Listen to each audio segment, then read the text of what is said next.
ఇప్పుడు మన నైబర్స్‌తో మనం ఎంత ఫ్రెండ్లీగా ఉన్నా కూడా ఎలా మెయింటైన్ చేసుకోవాలి ప్రైవసీని గాని, బౌండరీస్‌ని గాని?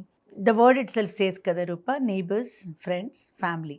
Family is family, that's for life. Neighbours మారుతూ ఉంటారు, ఫ్రెండ్స్ మారుతూ ఉంటారు.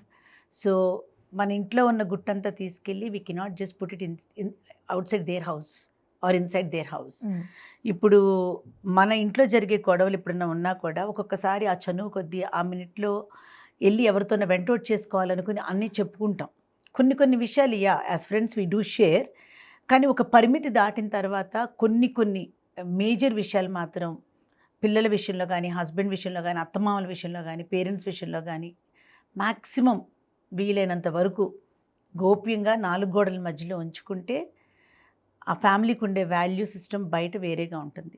ఇప్పుడు మీకు వాళ్ళు నైబర్స్, మీకు వాళ్ళు ఫ్రెండ్స్, బట్ వాళ్ళకి ఇంకా మల్టిపుల్ ఫ్రెండ్స్, మల్టిపుల్ కాంటాక్ట్స్ ఉన్నప్పుడు సిచ్యువేషన్ వచ్చినప్పుడు సిచ్యువేషన్ వచ్చినప్పుడు వదిలేస్తాం ఒక మాట.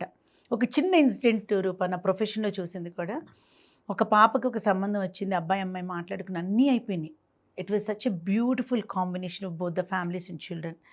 వీళ్ళు లాస్ట్లో అనుకోకుండా ఒక కామన్ ఫ్రెండ్తో మాట్లాడినప్పుడు వాళ్ళ చిన్నప్పుడు గొడవపడి విడిపోతా అంటే మేమే వెళ్ళి ప్యాచప్ చేసి వచ్చాము, ఎప్పుడు గొడవలే వాళ్ళ ఇంట్లో, ఆలోచించుకోండి అని ఒక మాట అనేసారు ఒకళ్ళు. అయ్యో!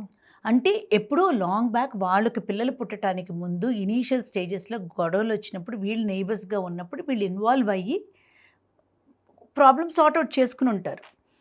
ఆ తర్వాత వీళ్ళు ఏదో ఊరు వెళ్ళిపోయారు, వాళ్ళు ఇంకెక్కడో ఉన్నారు, వాళ్ళ లైఫ్ వాళ్ళు, వీళ్ళ లైఫ్ వీళ్ళు, వీళ్ళు ఎలా బతుకుతున్నారు, వాళ్ళు అలాగే చక్కగా కాపురం చేసుకుంటూ వచ్చారు, 2 చక్కటి పిల్లలు ఉన్నారు.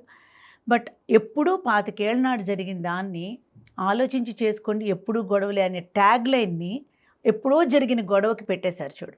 ఆ పాపకి బాబుకి మ్యారేజ్ సెట్ అవ్వలే, it has gone.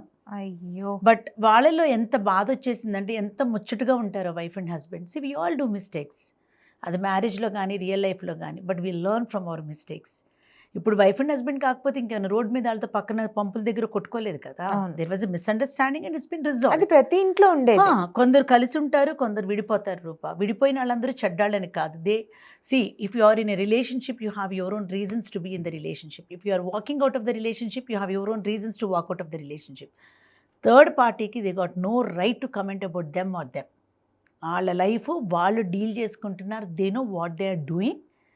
Exceptions again పక్కన పెట్టేస్తే ఎవ్వరూ కావాలని సిచ్యువేషన్స్లోకి వెళ్ళరు. Situations happen, we are humans.